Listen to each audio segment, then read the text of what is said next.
ఆదౌ దేవకి దేవి గర్భజననం గోపీ గృహే వర్ధనం మాయాపూతన జీవితాపహరణం గోవర్ధనోద్ధారణం కంసచ్ఛేదన కౌరవాది హననం కుంతీ సుతాన్ పాలనం ఏతద్భాగవతం పురాణ కథితం శ్రీకృష్ణలీలామృతం.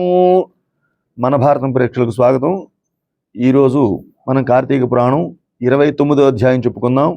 దీనికి ముందుగా నిన్న అంబరీషుల వారికి మరియు దూర్వాసునికి సుదర్శను యొక్క దర్శనమయ్యి ఆ తర్వాత ఏం జరిగింది అనేది మనం ఈరోజు చెప్పుకుందాం.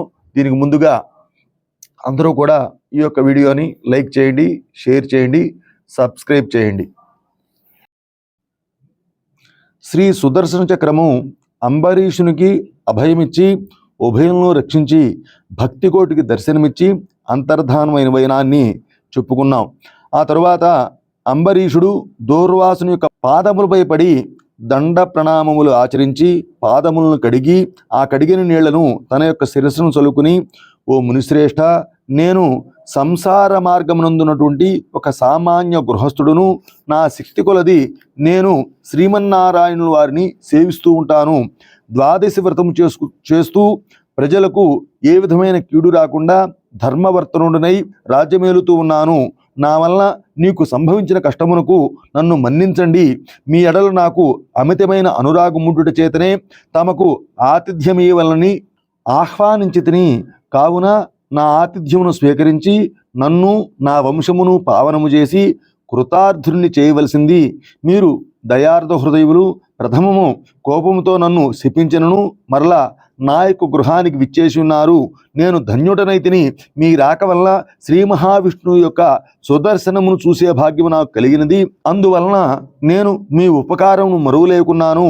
ఓ మహానుభావ, నా మనస్సు సంతోషంతో మిమ్మల్ని ఏ విధంగా స్తుతించవలెనో నాకు పలుకులు రాకుండా ఉన్నవి.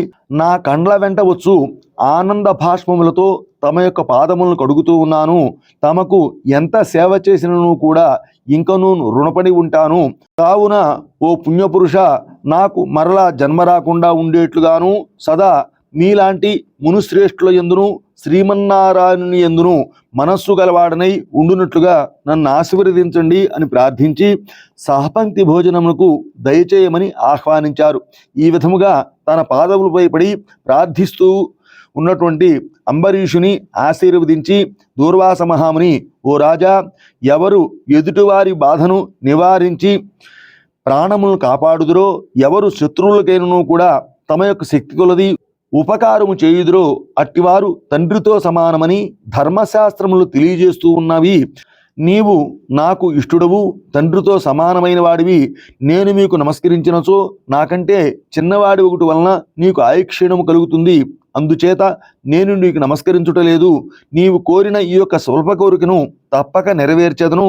పవిత్ర ఏకాదశి వ్రతనిష్ఠుడగు నీకు మనస్తాపమును కలుగజేసి వెంటనే తగిన ప్రాయశ్చిత్తమును అనుభవించితిని. నాకు సంభవించిన విపత్తును తొలగించుటకు మరలా నీవే దిక్కైతివి.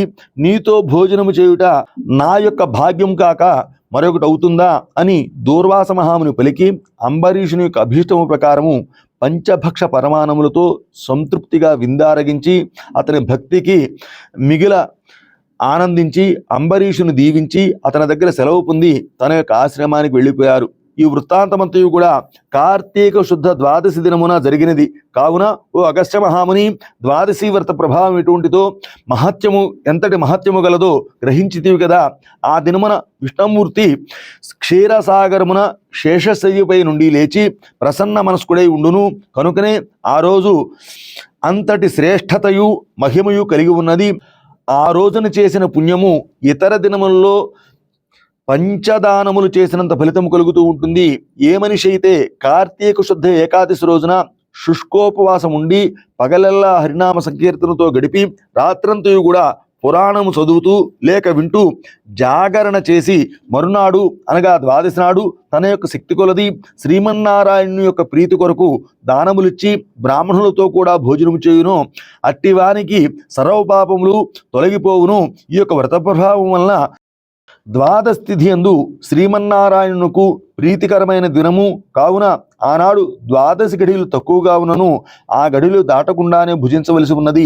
ఎవరికైతే వైకుంఠములో స్థిరముగా ఉండవలనని కోరిక ఉండునో అట్టివారు ఏకాదశి వ్రతము ద్వాదశి వ్రతము రెండూ చేయవలను. ఏ ఒక్కటి కూడా విడువరాదు. శ్రీహరికి ప్రీతికరమైనటువంటి కార్తీక శుద్ధ ద్వాదశి అన్ని విధములా శ్రేయస్కరమైనది. దాని ఫలితము గురించి ఎంత మాత్రము సంశయించకూడదు. మర్రి చెట్టు విత్తనము చాలా చిన్నది అయినను అదే గొప్ప వృక్షమైన విధముగా కార్తీక మాసములో నియమానుసారముగా చేసిన ఏ కొంచెం పుణ్యమైనా కూడా అది అవసాన కాలమున యమదూతల పాలు కానీయక కాపాడుతూ ఉంటుంది. అందులకే ఈ యొక్క కార్తీక మాస వ్రతము చేసి దేవతలే కాక సమస్త మానవులు కూడా తరిస్తూ ఉంటారు. ఈ కథ ఎవరైతే చదువుతారో ఎవరైతే వింటూ ఉంటారో వారికి సకల ఐశ్వర్యములు సిద్ధించి సంతాన ప్రాప్తి కూడా కలుగును అని చెప్పేసి అత్రి మహాముని అగస్త్య మహామునికి చెప్పి ఉన్నారు. ఈ విధంగా 29వ అధ్యాయం కార్తీక పురాణం పూర్తయింది. నమస్కారం. మా వీడియో కనుక మీకు నచ్చినట్లయితే లైక్ చేయండి, షేర్ చేయండి, సబ్స్క్రైబ్ చేసి మమ్మల్ని ఉత్సాహపరచవలసింది.